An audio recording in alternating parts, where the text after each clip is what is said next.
They were demanding us use pronouns based on people's declared gender, and I wouldn't do it. I didn't use any pronouns where questionable people were concerned. They were instituting these safe spaces where students could get away from distressing ideas, whatever. They actually had pacifiers and things like that in these safe spaces, and I was lambasting all that.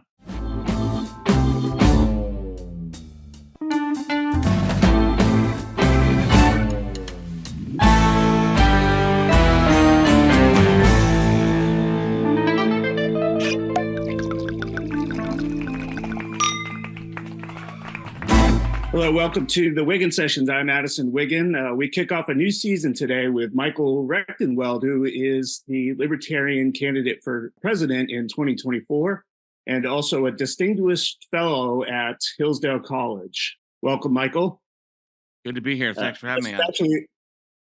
This is actually the second time we started this interview or this session because we had some internet problems in the first one. So Yeah. I want to thank you for joining me again, and hopefully we'll have better luck today.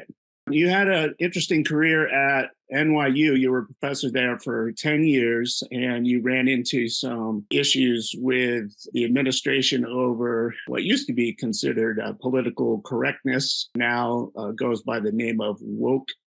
I think that's a more political term, woke-ism. I wanted to ask you to just kind of give us your background and your experience, because I think it helps define the conversation that leads up to you becoming the Libertarian candidate for president. Yeah, I was a professor at NYU. Actually, I was there 11 years. And towards 2016, I had some dust up there with the social justice crowd. Started to make some criticisms based on some observations and dismay about a lot of things were happening, not only at NYU, but across the country at other colleges and universities. The story is I started a Twitter account, the anti-PC NYU Prof. I started tweeting things that had been bothering me about what was happening in the university with the hiring practices and DEI and diversity, equity, and inclusion policies in hiring and elsewise, and the no platforming of speakers, banning speakers from speaking on campus, the institution of a bias reporting hotline, which I argued was kind of a Stasi state spy system being set up in the university to allow students to report on their professors or each other for bias infractions or microaggressions. And they asked me to put that bias reporting hotline number and email address on my syllabus, and I wouldn't do it. They were demanding us use pronouns based on people's declared gender, and I wouldn't do it. I didn't use any pronouns where questionable people were concerned.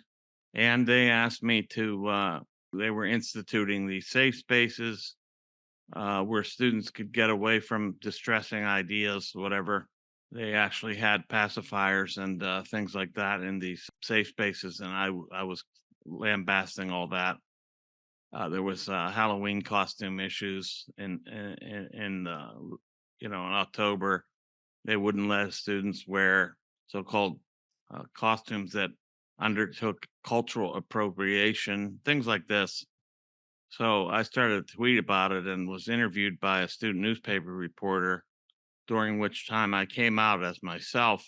And in 2 days, I was forced into a leave of absence by the dean and the head of human resources, coerced, not forced, but coerced. Also condemned by the diversity, equity, and inclusion group that was a official group or committee. They convicted me for the content and structure of my thinking.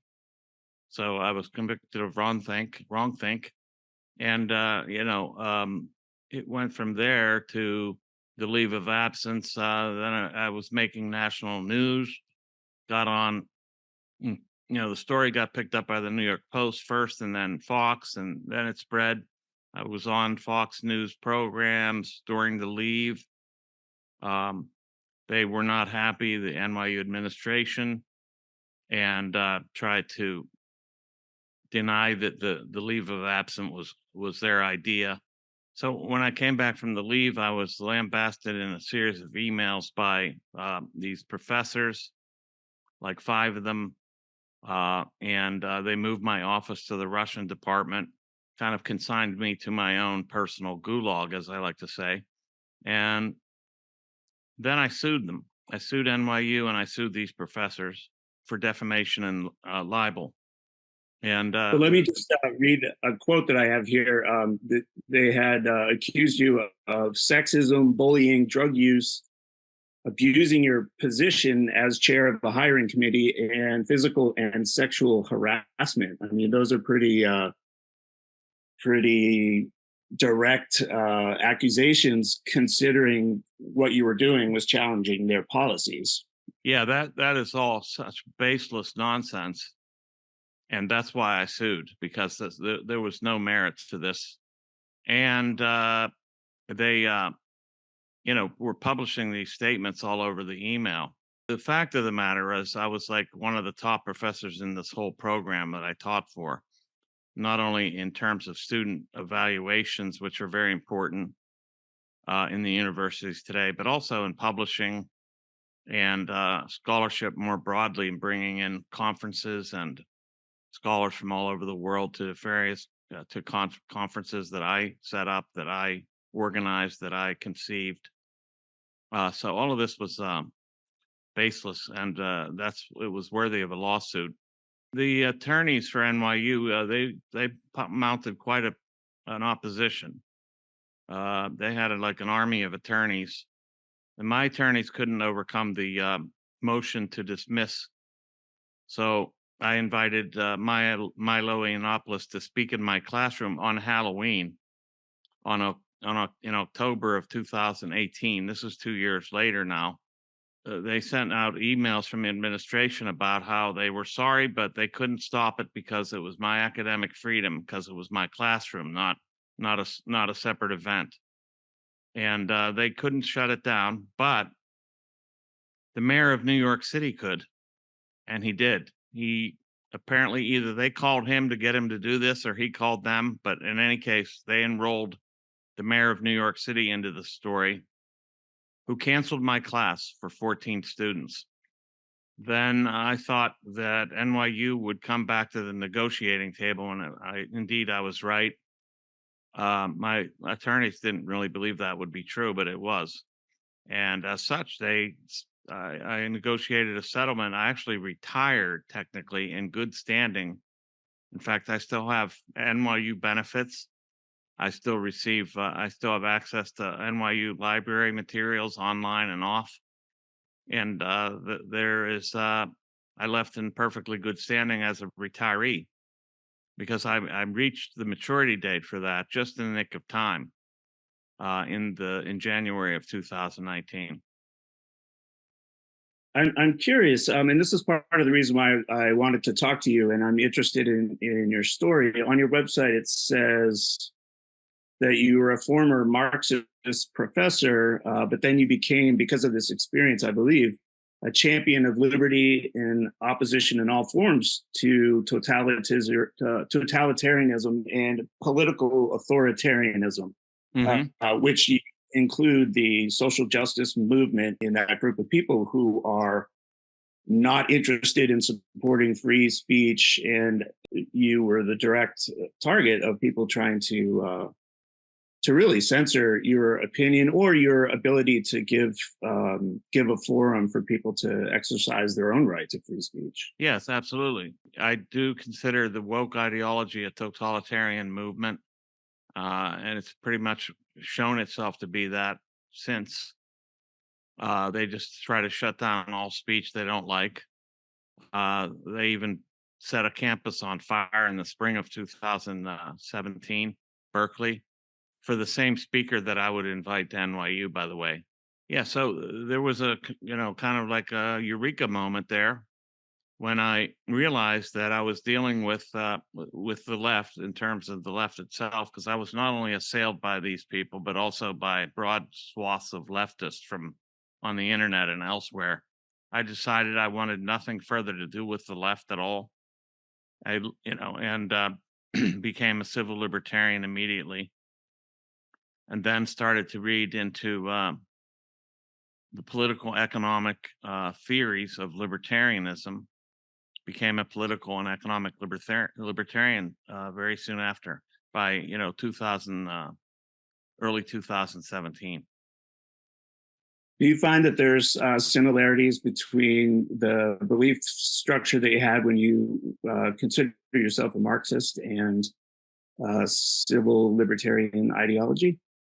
No, they're antithetical to each other. The libertarian movement, and libertarianism, as I see it, is, and especially civil libertarianism, champions individual rights and the right of speech and movement and self-determination, etc. Marxism is a collectivist ideology that doesn't put any value on the individual at all. In fact, it suggests that the individual should be secondary to some collectivist goal, like a socialist state or communist state.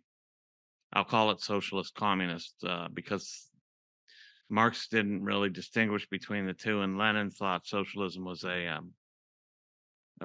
prelude to communism. There's no relationship except that they're polar opposites. You point out that even during your time at NYU, wokeism as an ideology was pervasive at NYU, but then across American campuses in colleges, universities. My son actually went to NYU and ran headlong into woke ideology. Ended up failing a class because he wasn't he had to give a oral presentation and wasn't spouting the ideology of the professor. Rather, he had his own ideas about what she was saying. Yeah. And she took over in the middle of one of his presentations, told the class what to think, and then gave him an F in that particular project. And ultimately, he ended up failing the class, which as a parent gets me off because it costs a lot of money to go there. Yeah, that's an outrage, but that's typical. They don't want to hear anything else, and so they'll shut it down. This is very typical of leftists in power, of course. This is what they did in the Soviet Union. Of course, when the Bolsheviks were ascendant, they were all for free speech. So they could get, they were all for individual rights, so they could get their message out. But once they got power, they shut it down for everybody else. And, we know all of the things that they did with dissent with dissidents, put them in gulags, shot them in the head, things like that. So this is typical for leftists in power. How do you explain, from your own perspective, how do you explain the rise of this influence in American universities? I know it's been a big topic of discussion. You were there, front and center for your experience. I actually, personally, in my own writing, I've tried to explain it by going back to Gramsci's long march through the institutions, in which case he was an Italian philosopher, an Italian Marxist, and he believed the only way to get the revolution done would be to take over the academic institutions and politics. That's his idea, was to attain cultural hegemony, right? An ideological hegemony first, that would be necessary in order to overthrow capitalism. That it would first require an ideological domination, hegemony. It was Rudy Dutschke he was a socialist student in Germany who coined that phrase, the long march through the institutions, in connection with Herbert Marcuse, the Frankfurt School theorist, with him he was in correspondence or communication of some sort. And they came up with that idea together, I think. But Dutschke, whatever, he got credit for it. And it is a Gramscian idea, and that is what's happened. But there was some precursors to that go back to the early 20th century. The tax-exempt foundations, many of them were attempting to establish a kind of collectivism in the United States on par or parallel to that in the Soviet Union, believe it or not. And this is Rockefeller, Carnegie, uh, and some other foundations.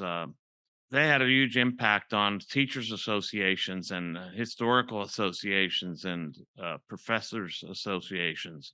They helped inaugurate this too. So when in the 1930s, early 30s, 33, I think it is, when the Frankfurt School came over from Germany, fleeing Nazi Germany, uh, they already found that these tax-exempt foundations were quite supportive of their idea, and they were also cultural Marxists.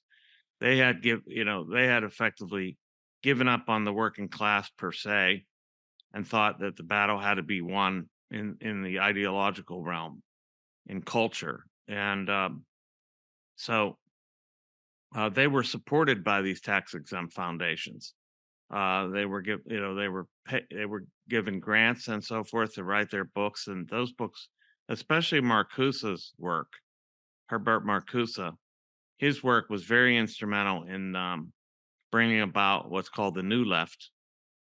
The New Left was a new approach to undertaking capitalism, cobbling together various identity groups and interests and making them the new vanguard of the revolution, because the workers were hopelessly co-opted, as they thought, hopelessly subsumed by the capitalist system, and could not identify their interests as antithetical to the capitalist system. So those guys, the Frankfurt School, they had a great deal of influence. And then there's, of course, the teachings of Dewey, but also, and more importantly, Paulo Freire. He was a socialist pedagogue whose ideas got into the teachers' colleges, like Columbia Teachers College and other teachers' colleges, training up high school and high school teachers and grade school teachers, even to institute Paulo Freire's ideas of against teaching that supposedly supported the capitalist system. And all those I don't people, understand how that really takes root, though. Like, why were people interested in following? well, one thing to remember is these institutions are statist institutions because they're so supported by the state. So it stands to reason that many would, and they're rent seekers, right? There a lot of people in the academic world, especially in the humanities and social sciences, are people that don't want to compete in the marketplace. They're looking for sinecures of sorts, kind of rent-seeking positions. And they're rent seekers from the state, obviously, because almost all the support they get for tuition and everything else comes from the state. So they're people that are antithetical to free market ideas and free market life. They don't want to compete in a marketplace.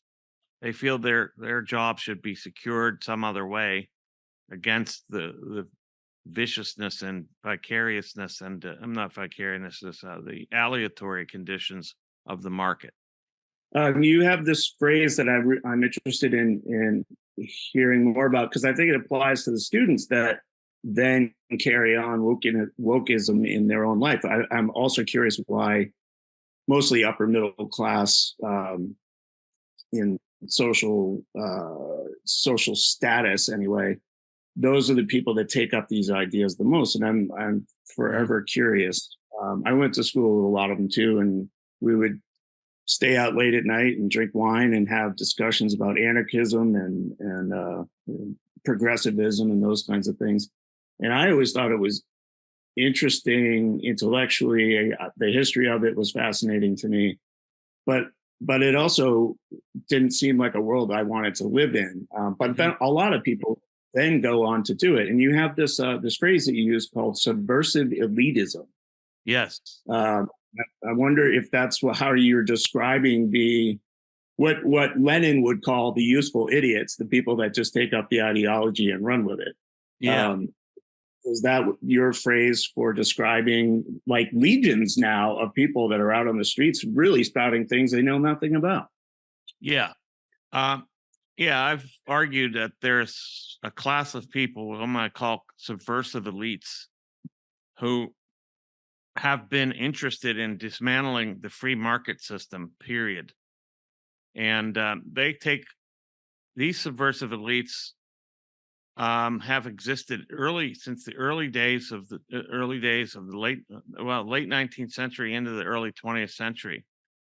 I cite an example of King Camp Gillette, who was the founder of the Gillette Razor Company, and he was a socialist. He was what he called what I call a corporate socialist. What he believed in was like a monopoly, a one singular world monopoly, a corporate monopoly that would distribute everything equally by virtue of giving everybody equal shares in the company. And so this is very much like the stakeholder idea of Klaus Schwab and the World Economic Forum, which has taken hold very vastly across the world, believe it or not. And so these subversive elites, they propose to dismantle free market economics because they're monopolists. And so likewise, they spread socialism around on purpose, because socialism really is nothing if not a monopoly. So they want to get sort of a socialist, they want a socialism on the ground with kind of corporate monopolies in league with the state on top. That's what they have aimed at. That's what they promote. And that's why there's such an elite interest in socialism. So the closer you get to the elite economically, for the most part, the closer you get to this ideology. That's why you'll see in upper middle class and uh, you know, you know, the richer the people are, the more likely there are to be like this. For the most part, Uh, there are exceptions, of course, but you can see whole neighborhoods. Like if I go to the wealthy neighborhoods here in Pittsburgh, like they're all woke. Yeah. yeah, but my neighborhood in Baltimore is fairly woke. Um, every third house has a Ukrainian flag on it, Yeah. and now some are even sporting Palestinian flags, and we are right on the edge of the second largest Hasidic community outside of Brooklyn. I live about a mile away from the border to that neighborhood, and Hmm. it's astounding to me that people are flying Palestinian flags in our neighborhood. Yeah. But actually, that brings up a point. Like we're seeing it manifest itself in protests in support of Hamas. That one is baffling to me. And then, although there is a strong critique to be made of the way Israel's handled the attack on October 7th. Prior to that, we had Black Lives Matter, and different movements that claim among their roots Marxist ideology, and Yeah. it's widespread among various echelons of society. It's not just the subversive elite, but it's Yeah. my question to that is, when you make the argument that capitalism, for example, is the way that humanity progresses best, it's the most natural form of running an economy. It doesn't require a state because people make contracts. Well, the state could be there to enforce contracts and ostensibly maintain the value of the money we spend. Hmm. But what do people make if you're having that argument with somebody who considers themselves a progressive? What do they make of the argument that capitalism is serves the largest amount of people the best history has ever Yeah. provided? Yeah. They don't buy it, I don't think. They think that the state is the necessary arbiter between capital and labor, broadly speaking. Now they added different groups and different categories into that. Like there's been a transmutation of Marxist ideas into identity politics ideas, but they still see the state as the main arbiter between what Marx called the proletariat and, on the other hand, the bourgeoisie or the capitalist class. And only the state can make some adjustments, more or less or severe, in making equalized outcomes. This is why there's so many unconscious Marxists. They don't realize the premises under which they're operating come out of Marxism itself. And that is this idea that the workers are exploited at the point of production, that the surplus value is extracted by the capitalists, and that's where profit comes from. And so they think the state has to redistribute that property. And so that's why they are not going to, even if they say they favor capitalism over socialism, it's always a capitalism very, very, very regulated and distributive and always interventionist into economic relations. One presumes that the subversive elite advocate that type of system as long as they're the ones that are deciding. Yeah, they advocate it strongly. First of all, the ideology does a lot of things. It promotes monopolization and through regulations and other means of gaining monopoly status. And it also promotes kind of like a hapless defeatism amongst the population, so that they think they're in a class that contains them and that they can't get out of, and so they need. So this disarms them and makes them. It eliminates competition straight off the bat, because if people have the self-defeating ideology that they're condemned to a particular class of society and there's nothing they can do about it, and they actually believe that, they're much more likely to stay in it. And this reduces competition straight out of the top. But beyond that, it also gives them their monopoly status in terms of how they see getting the state involved and getting preferred status with the state keeps competitors out. As I'm sure regulations raise the bar of entry for other players and so forth. So the subversive elites gain something from this spreading of these ideas, definitely. Since you left NYU, you have written several books, but two come to mind: the Google Archipelago, and also the Great Reset, which is your most recent one. Let's take up the Google Archipelago first, just because I like to play on words, but also that is you're talking about how the tech elite, who are also form of probably a subset of the subversive elite, yes, have gone on curiously from the freewheeling entrepreneurial days of Silicon Valley to a position where they're in collusion with the government in trying to control various narratives. The war in Ukraine being a big one that sort of brought people to an awareness level that they hadn't been before. And then, of course, the pandemic lockdowns and vaccines. White House was in direct contact with Twitter and Google and telling them what tweets to take down and what they could report on Google, which is supposed to just be a resource for information. Oh yeah, well, Google. So maybe just go to start with the thesis of the Google Archipelago. Sure. Okay, so let me just talk about how I got into writing about it. First of all, I hypothesized that the way that this social justice and woke ideology was proliferated through society was through big tech. So while it has its genesis in the academic world, ostensibly, it permeated. I noticed the same ideology permeated everything in big tech, all social media and Google and search and all of that.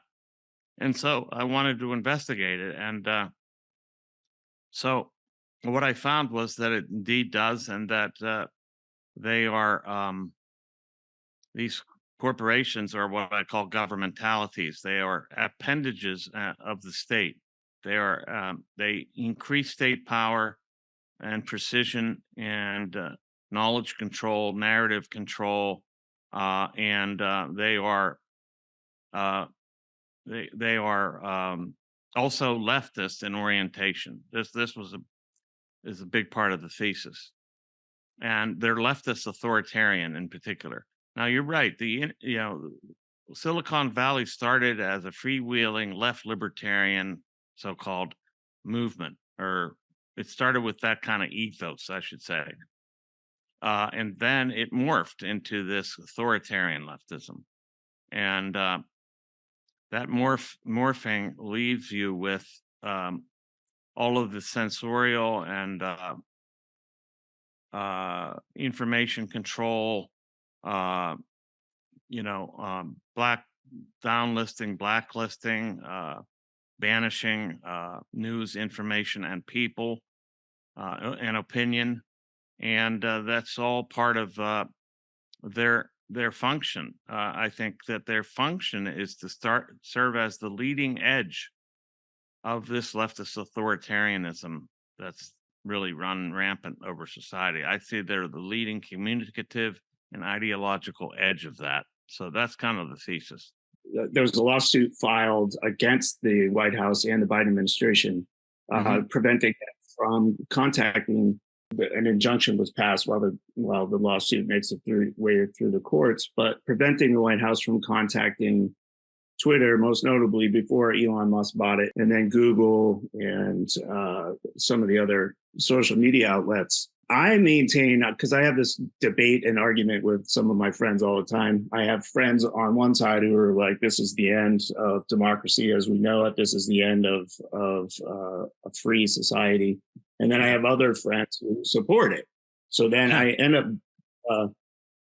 up debating both sides with both sides, that I believe that the legal system in the US supports the ability to rein in any kind of movement. And the Federalist Papers show that the Constitution is written to defend the minority against the will of the majority.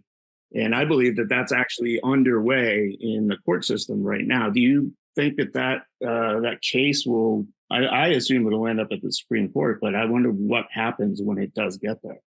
That's a very good question. You would think it's a very clear sign of censorship by proxy. In other words, at the behest of the government and various agencies of the government, they were literally censoring people for not only COVID, but also other things like political narratives and political argumentation, and even criticisms of the current regime.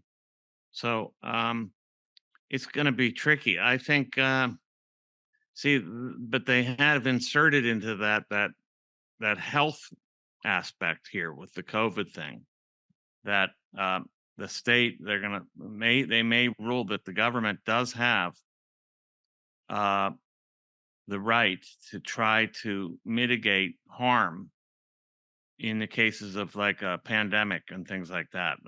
So it's going to probably be very close if it gets, and I do think it will reach the Supreme Court. It'll be very close, and we could lose it.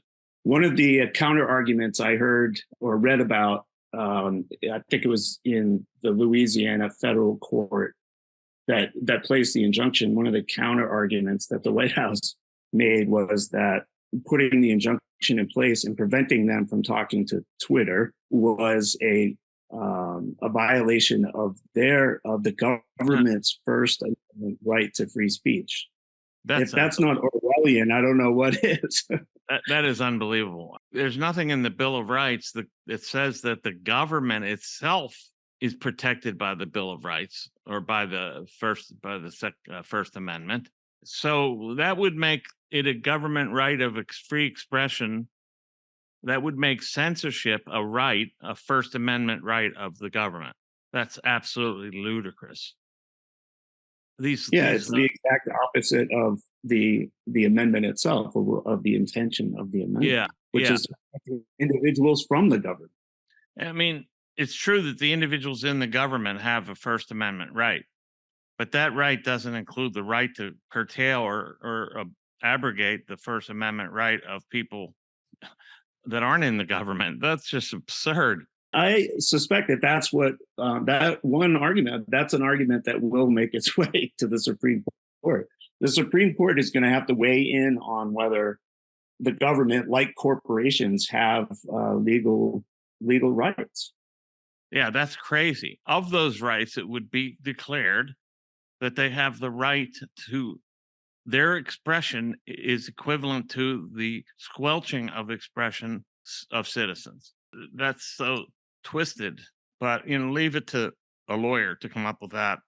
Yeah, a lawyer who works for the White House. Right. Yeah, actually, I read a lot about this stuff because the journalist Matt Taibbi got his hands on what he published as the Twitter papers, and a lot of if any viewers or readers are interested in looking into it, I recommend the Twitter files because Taibbi, I actually met him at Freedom Fest last year, and he was talking about his experience getting a hold of the files and hours and hours and hours of reading through memorandums and things like that. So this is all public knowledge now. It's not. Yeah, Missouri versus Biden and the Twitter files validated the point I was making in 2018 that these so-called free market players, they're not, were governmentalities. And this is also evidenced by the fact that Facebook and Google both received their startup funding from the CIA through Incutel, its funding agency. Yeah, I've been reading also that the CIA is funding, they were funding off-book research into the coronavirus before Fauci got involved, for example. that kind of, I don't know if we want to go down that rabbit hole at all. Yeah, I've gone down that rabbit hole, believe me. Yeah, we don't necessarily want to go there, but there was also several simulations that one was run by the state, the government itself. I think it was called Project. Well, I don't want to speak out of school, so there was it was called Project something, and they ran a simulation of a coronavirus pandemic coming from China before the pandemic came from China. So, be that as it may, I'll let the conspiracy hats go where they will. Yeah. Well, let's move on to the Great Reset, because a lot of this woke ideology has found its way into, it actually connects the tech billionaires with some of the elites of the unelected elites of intra and international organizations. And they meet every year at, you mentioned Klaus Schwab earlier, at the World Economic Forum that he conceived of and hosts every year in Davos. We've done a number of shows on the Davos crowd and their kind of influence on big firms like BlackRock and even in governments. Their poster child is Trudeau up in Canada. Yeah, he's like Klaus Schwab's favorite prime minister. But you've written a book on the advent of, or actually the coming of age of the World Economic Forum and the ideas that are being spread among a class of very wealthy people who may or may not have our better interests in mind. Yeah, that's right. So I wanted to finally get at where who these subversive elites are, and what have they been doing, and so the Great Reset is just a way into that. And I trace the history of the World Economic Forum to these other groups that came out of Alfred Lord Milner's roundtable groups, and in England, and those they spawned these organizations from these roundtable groups, like the Royal Institute of International Affairs, the Council of Foreign Relations, the Club of Rome, uh, the World Economic Forum, and the Trilateral Commission. And they have had globalist designs from the inception. So did the UN, and so does the UN. And the World Economic Forum signed a contract with the UN in 2019 to usher in the Great Reset. Frankly, to have the WEF help advance the causes of the 2030 Agenda 2030 Sustainable Development Goals. And then the World Economic Forum has signed on all these over 1,000 major corporate partners, probably leaders in every industry from all over the world, to advance the stakeholder capitalism regime. And some of the leading members of that WEF board includes Larry Fink, who is, of course, the CEO of BlackRock Inc., who had been foisting on corporations through the ESG, the Environmental, Social, and Governance Index, the stakeholder model all across industries. So to force them into abiding by the stakeholder ideas and the ESG in particular, and directing capital at those companies rather than and away from those who won't comply. So that's a worldwide effort to institute this stakeholder capitalism, which is the idea that, unlike what Milton Friedman argued in 1971 in his essay, I think it's the purpose of a company is to increase profits, something like that. I could look it up, but that's the idea. They argue that all these stakeholders have a stake in what a company does and who it benefits and who it, where the externalities are distributed and all that. And the stakeholder capitalism says that these stakeholders include workers, the community, consumers, but also the planet. And so this is how they're rationalizing this kind of system. But it really is a sleight of hand, because it doesn't benefit, this stakeholder capitalism doesn't benefit, except in some cases of minority hires and things like that. That's the S in the ESG.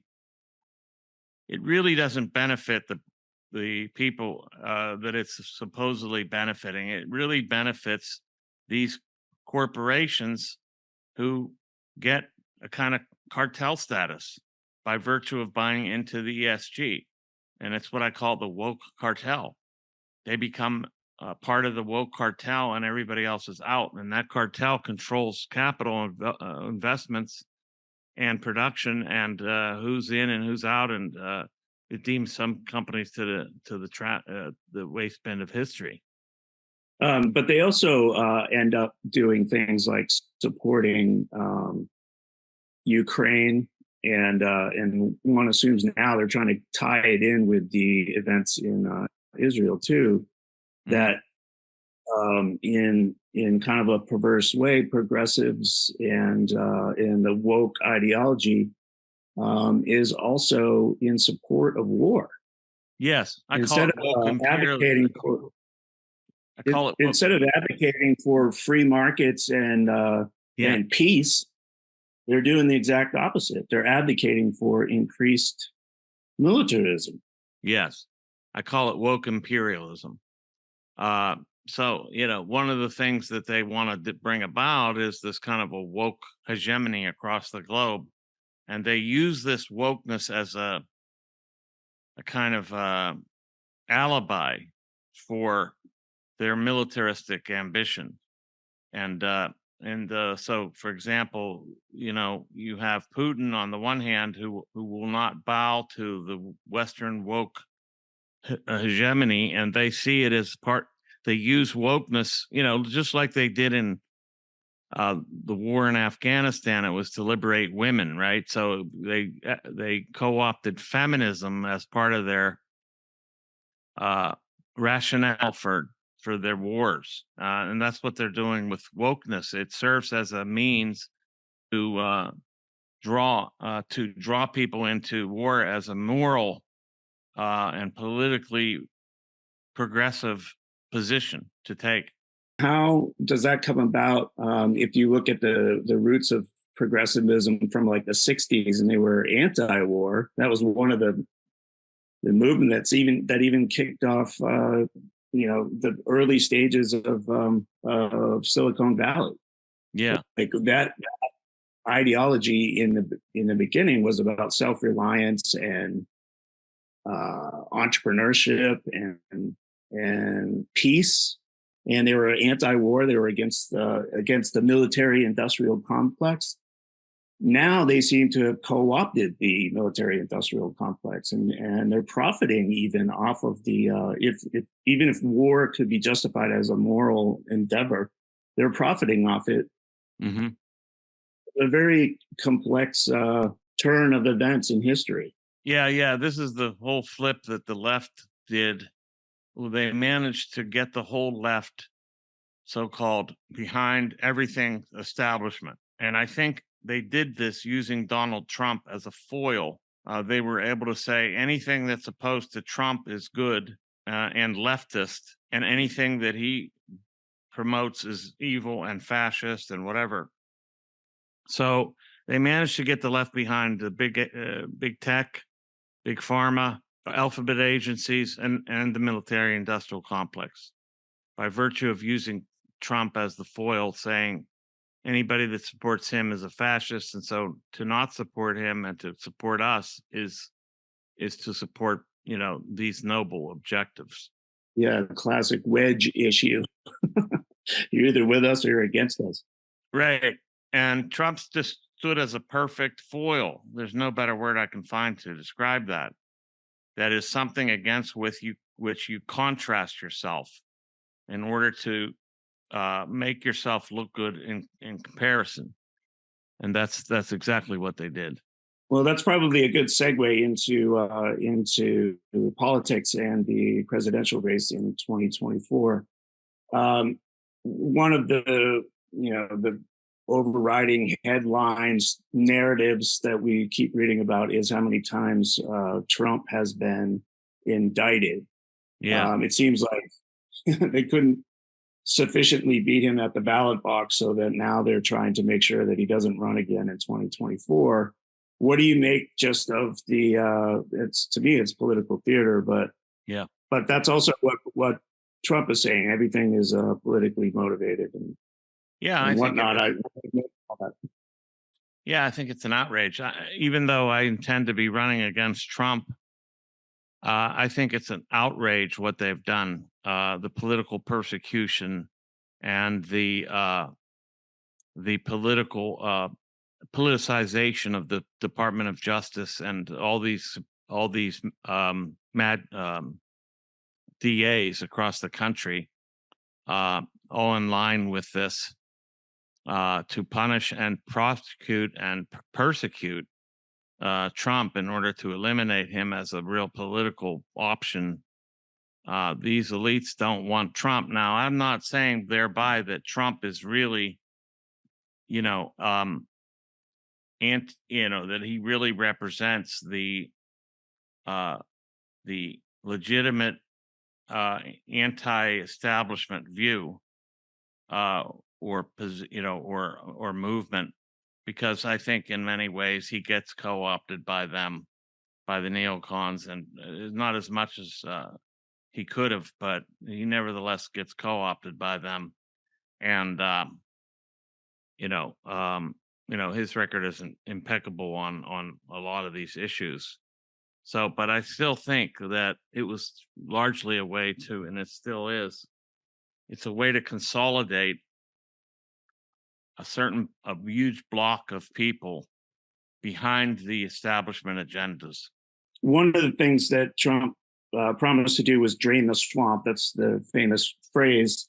Yeah. But he went on to, he actually increased, one of the things that I write about and have been sort of beating my head against the wall for decades on is just the rise in debt at all levels of society. But it, the role model for bringing or spending beyond your means is the government itself. And Trump, as president, was just as bad, if not worse, than every president before him. He spent a lot of money, justified it because of the pandemic. He helped increase the military industrial complex. He did a lot of things that that the swamp supports. Yes, that's what I'm getting at. That even though he stands as a symbol against them, he did a lot of the things they support. So that's why he's not really the oppositional figure that they make him out to be, but they make him out to be this oppositional figure in order to get support behind their agendas. So that's what they're doing. So Trump doesn't represent the real opposition. You could say he's kind of a dupe in a sense that he believes he is. And you could say that he's kind of controlled opposition, really, because he ends up doing a lot of the things that they do anyway, like increase the debt, like he did, the vaccine rollout and the Operation Warped Speed. I call it warped speed, and so forth. So a lot of things, and targeted assassinations of Soleimani and in Iran and so forth that could have led to could have been a very serious provocation to conflict, things like that. So yeah, I don't find him to be the salvation that the Trumpists think he is.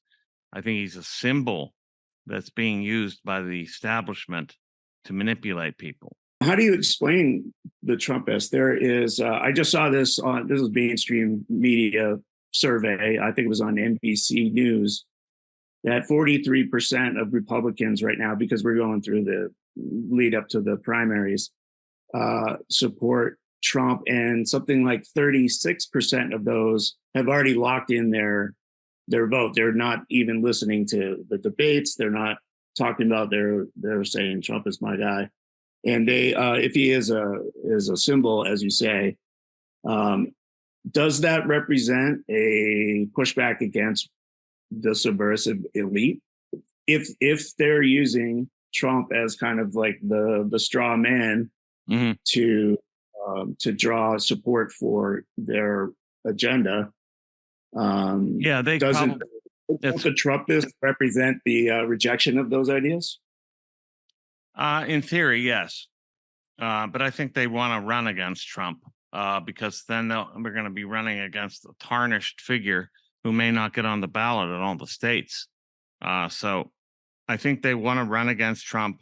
So part of the strategy with all these prosecutions is to tarnish him, but also to get the base, to solidify his base in support of him.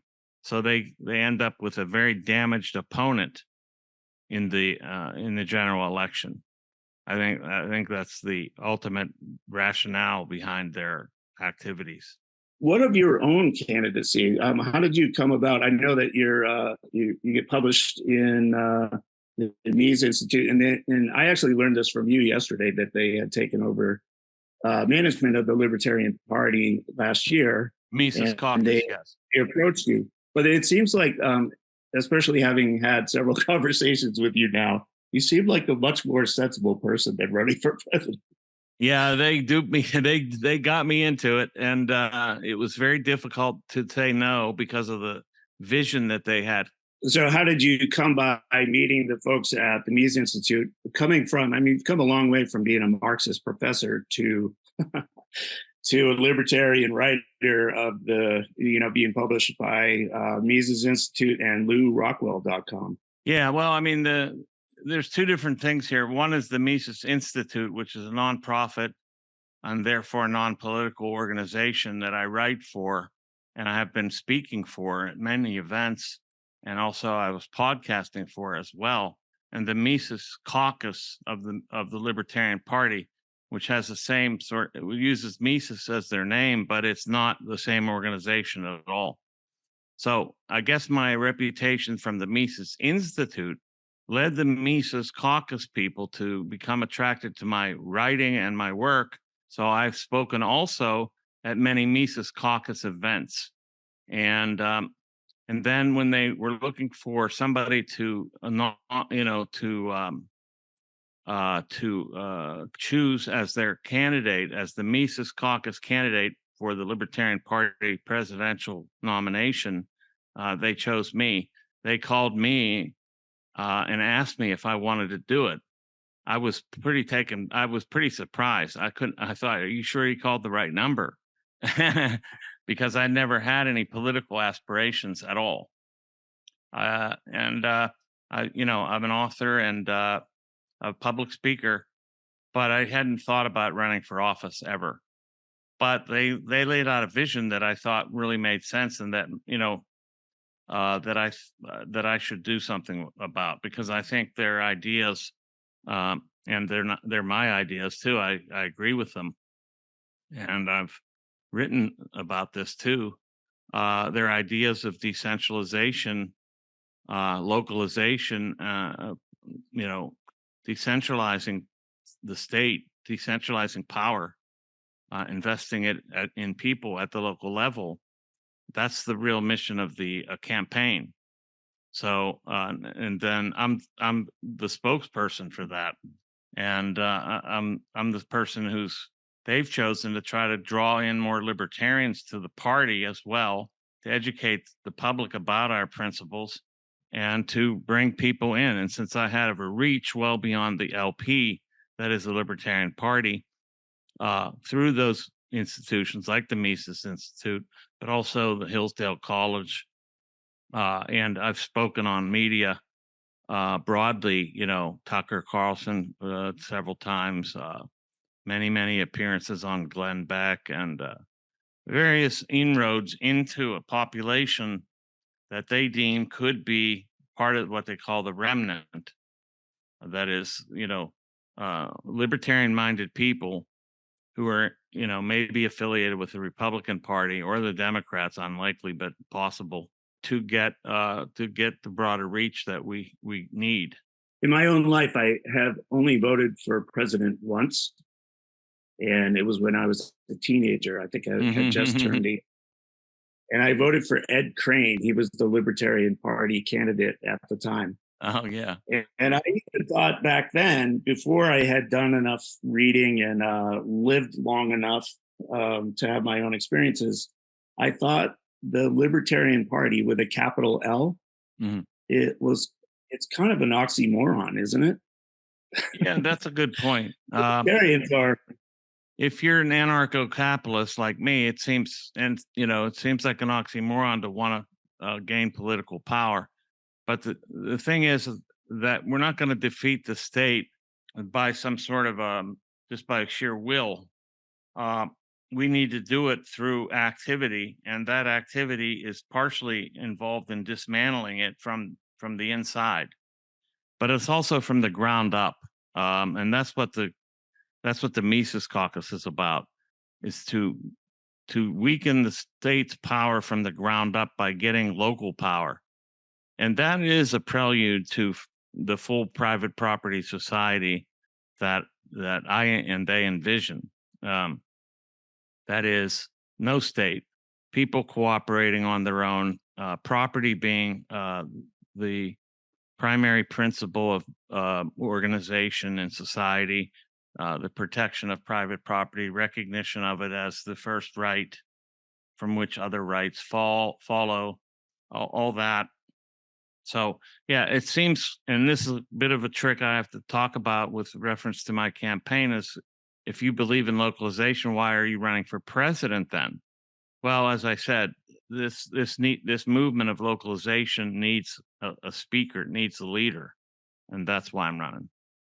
Bill Bonner and I wrote a book called Empire of Debt, and we traced the history of centralization of power in Washington, going all the way back to, well, leading up to 1913, when the Federal Reserve was founded and the IRS, the income tax, was instituted permanently. It had been instituted back in the Civil War, but it was made a permanent source of income for the U.S. in 1913.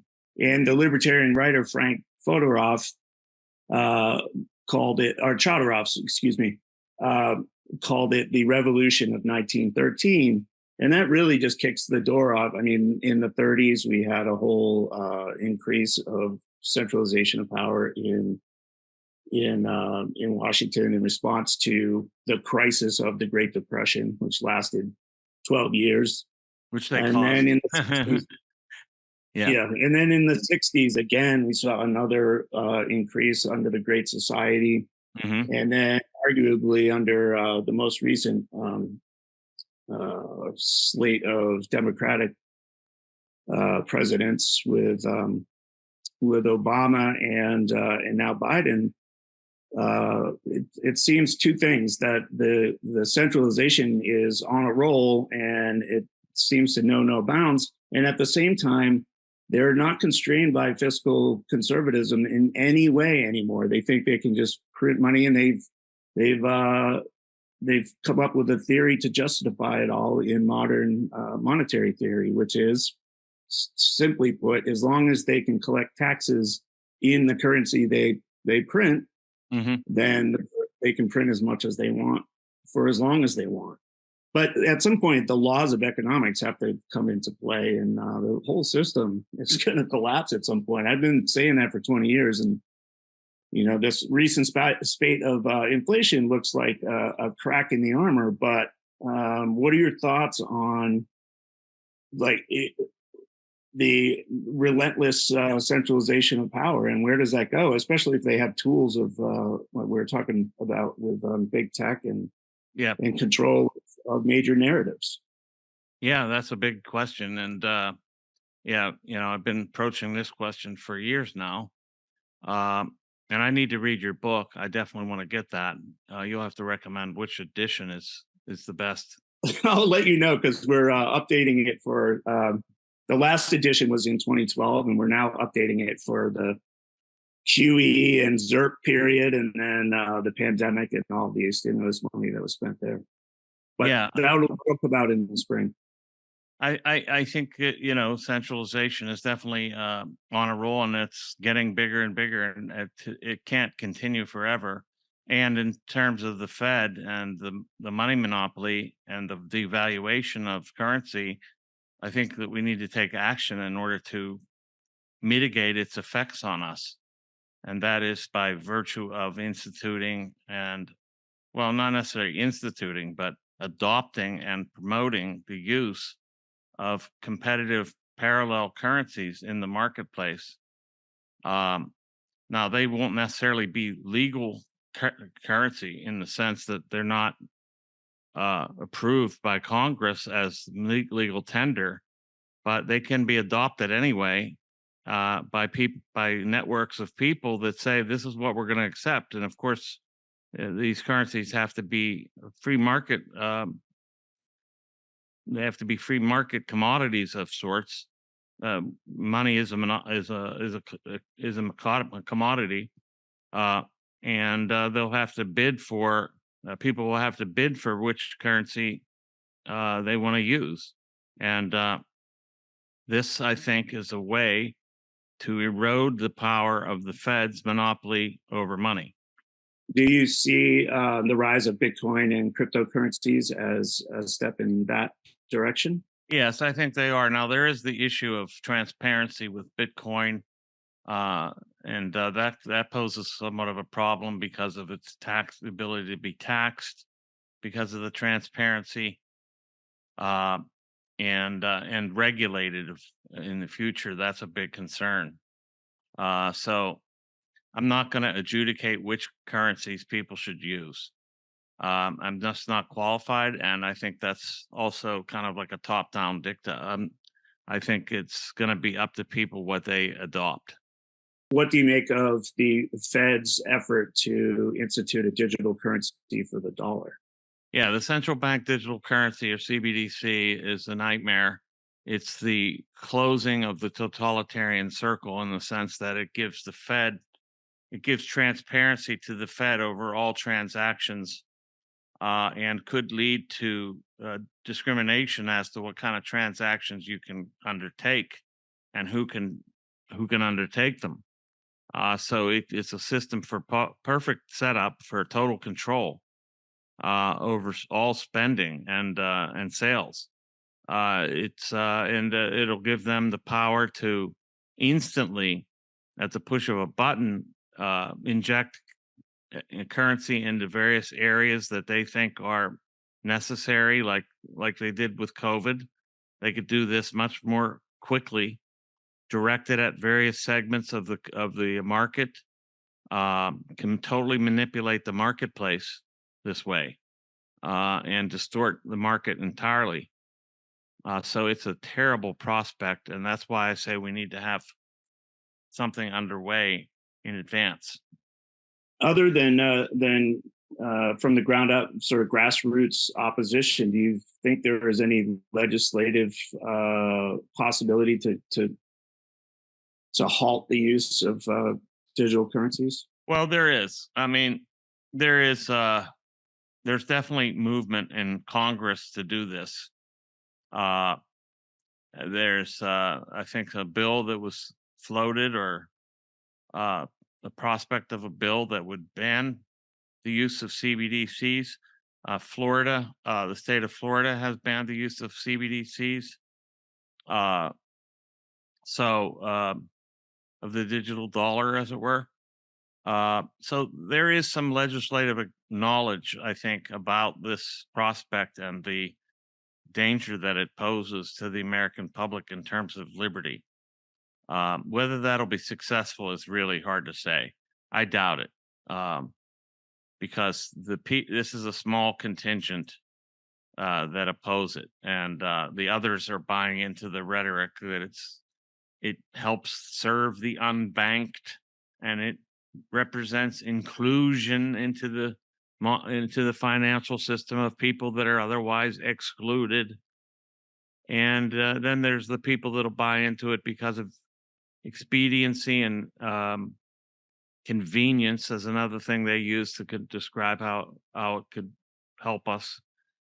So there's going to be a battle there, but I think we'll lose side of it on the legislative side in the short Right. term.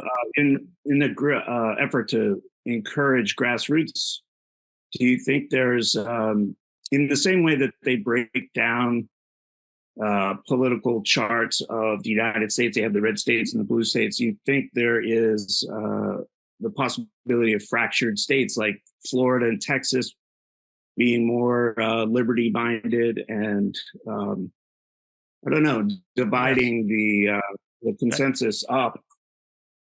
Yes, that's part of the localization strategy, is to move up the scale from the local level through into the states and so forth, and to resist the various unconstitutional laws and mandates of the central government through localization, and to create communities that grow from the ground up.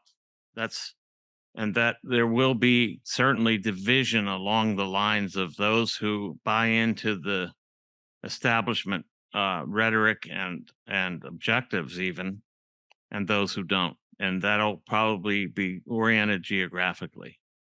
What is your experience when you talk to groups? I imagine that a lot of people that come and hear you speak are aware of what you're talking about, are educated enough to see the challenges, and eager enough to start making changes. I imagine that's largely who you talk to. But when you're faced with, like, say, a crowd that is has people that don't understand what you're talking about, what is that experience like? Because it can, it's my experience in some conferences too, where if I can tell right away whether the audience Yes. is aware of what I'm talking about, as opposed to people that are just kind of alienated. And actually, when a confused mind is confronted with a body of ideas that they don't understand, they usually get hostile, anxious and hostile. Yes. Yes, I've seen that. Yeah, I have. Well, I've had a few encounters with the large audiences of people that are not familiar with these concepts. But nevertheless, it still has to be done. And you have to kind of take them from where they are and lead them to the water, as it were. So it takes examples like in history from decentralization movements in the United States. It takes examples from the recent past, like during the COVID regime. It takes examples, and then also, by virtue of some examples, you kind of get closer to laying down the concepts that are at hand. And that's what's necessary. That's why I think we need an educator to do this, and that's why the Mises Caucus chose me. Part of the reason. Yesterday, I asked you a question, and I was being a little bit facetious, but I had asked, you can't possibly think that you will win. And you respond. I liked your answer a lot. You said, depends on how you define winning. Yeah. I mean, winning for us would be to get more liberty-minded people into the party, but it also will mean expanding the scope of liberty in people's lives. And that's the key. So if we can do that. If people are paying attention right now and they're interested in learning more, reading your stuff, and looking into the Mises Caucus, what's the best route for them to take? Well, they can go to my campaign website, which is rectheregime.com, rectheregime.com. They can follow my hot takes on X or Twitter at rectheregime, and they can see the whole body of my work at michaelrectenwald.com. Great. Michael, I want to thank you. I'm very happy to have made your acquaintance. We've had some technical issues, but yes, but I appreciate you're out there fighting the good fight. Thank you so much. Thanks much. It's great to talk to you.